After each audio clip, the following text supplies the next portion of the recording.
ශ්‍රේණියෙන් එන්න පුළුවන් පාඩම් මොනවද එහෙම නැත්නම් එන්න පුළුවන් ප්‍රශ්න ටික මොනවද කියන එක 2024 ඉතිහාසය ප්‍රශ්න පත්‍රයේ සඳහා. එතකොට දෙවෙනි පාඩම ශ්‍රී ලංකාවේ බ්‍රිතාන්‍ය බලයේ පිහිටුවීම කියන පාඩම මේ මම අනුමානයක් විදිහට දාගෙන 1818 සහ 48 සටන් දෙක පිළිබඳව වැඩි අවධානයක් යොමු කරන්නේ කියන ඉල්ලීම කරනවා 11 ශ්‍රේණියේ දෙවෙනි පාඩම පිළිබඳව. ඊට පස්සේ බ්‍රිතාන්‍ය යටතේ දේශපාලන වෙනස් වීම මෙන්න මේකේ ආණ්ඩුක්‍රම ටික පිළිබඳව බලා ගන්න තියෙන ඉල්ලීම කරනවා. ඒක හතරවෙනි පාඩම. දෙවෙනි පාඩම වගේම හතරවෙනි පාඩමත් මේ බ්‍රිතාන්‍ය සම්බන්ධ වෙන පාඩම් දෙක බලා ගන්න කියන ඉල්ලීම කරනවා.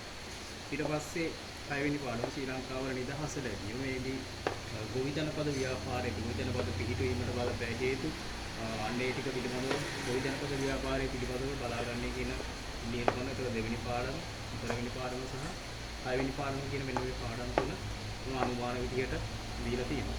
ඊට පස්සේ අටවෙනි පාඩම අර මගේ තුන්වෙනි කොටස එන්න පුළුවන්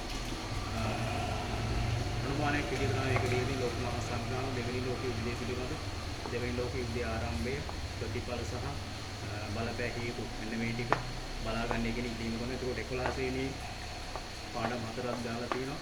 දෙවෙනි පාඩම, හතරවෙනි පාඩම, හයවෙනි පාඩම සහ අටවෙනි පාඩම කියන මේ පාඩම් හතර දාලා තියෙනවා. ඉතින් සියලු දෙනාම සුබ පතනවා. ඉතිහාසයේ විශේෂ සඳහා ඒ සාමාක්‍ය ලබා ගන්න වාසනාව ධෛර්ය ශක්තිය ලැබෙන්න පුළුවන්.